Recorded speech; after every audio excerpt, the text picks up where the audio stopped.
I've been having problems with my 99 Ford F150 5.4. The AC was blowing out of the defroster ducts and the floorboard. I couldn't figure out what it was, and after tinkering with it, I found out that it was some small vacuum lines. They're right underneath the plenum. They're pretty rotted.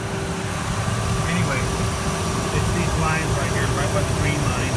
This one and this one right here. A foot of vacuum line ought to do it. You cut it down into 2 pieces, and now I've got cold AC blowing out through my vents.